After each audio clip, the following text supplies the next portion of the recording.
Yeah, because we feel like we live in extraordinary times.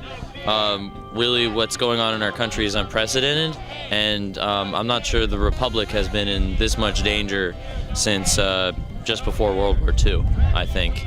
And certain actions simply require and call out for a response. They can't go unchallenged. You know, we believe in the positivity of what we stand for. We're willing to represent ourselves and not, we don't need to speak for other people. They don't need to speak for us.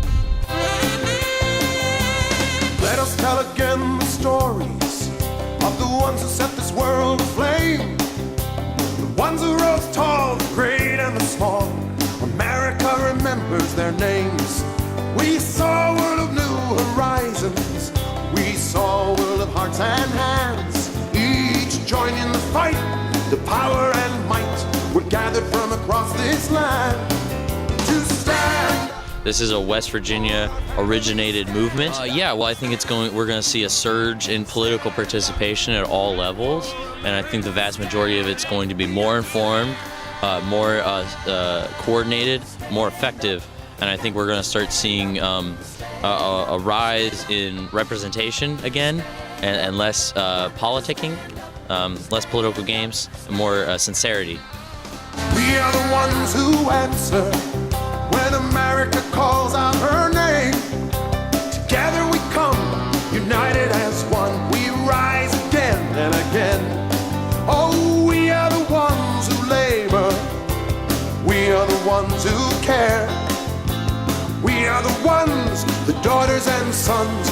We are the ones who dare to stand up. Speculating here a little bit, but it does seem to me that a lot of this is being driven by the energy and enthusiasm and dedication of my generation, often called millennials. I generally go with Generation Y. That's what the actual statisticians tend to refer to us as. Millennials was actually coined by Vibe, coined by some psychologists who've made like millions of dollars by now just writing about millennials. You know, we grew up in the 90s, most of us, when it was all sunshine and rainbows, America could do no wrong. We really thought that if we studied hard, went to college, played by the rules, that we'd make it. But most of us are looking at 5-6 figures of debt and no worthwhile jobs. I'm working part-time.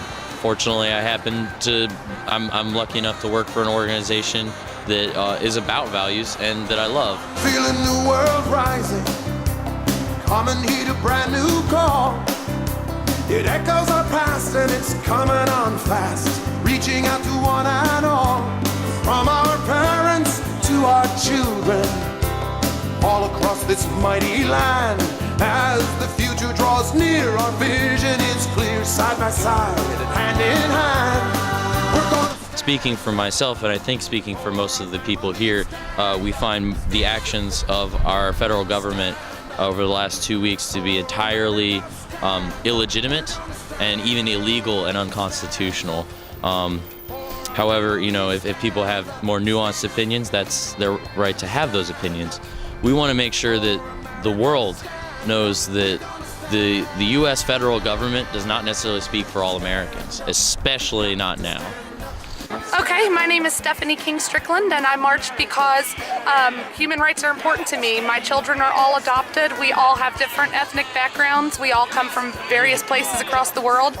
I think the most important thing in the world is to be kind to people, and that's what I'm fighting for, is humanity. So. How many kids have you adopted? 5. I have 5. Where are they from? Some of the countries? Well, they're all from America, but all of their ancestry is from different places. Our daughter is biracial, and her background is Nigerian and also European. And then my sons are mostly European, Germany, Scotland, Wales, things like that. Wow. So, yeah. Thank you. Thank you. I served in the military from 1976 to 1979. And I swore to uphold the Constitution against all enemies, both foreign and domestic. And right now I feel like we're facing a domestic crisis that needs to be stood up for. So as a U.S. military veteran, I will march with everyone in unity against this organization and against this administration and anything I can do. Why did I march today? Partly for my daughter.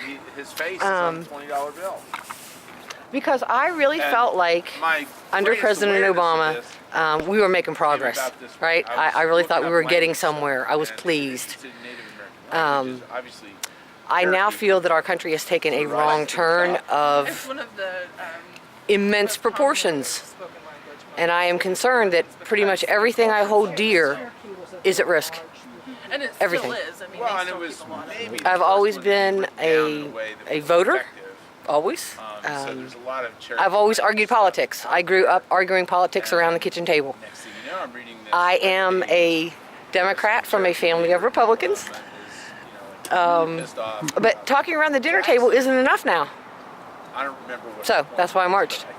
And that's why I'm calling my senators, and that's why I'm calling my representative. And I'm going to be as active as I need to be. You know, the same political party is in control of our legislature, as is in control of Congress, as is in control of the White House. And so they have to own that association. We're going to force them to either come out against it or to own it and, if necessary, pay a political price.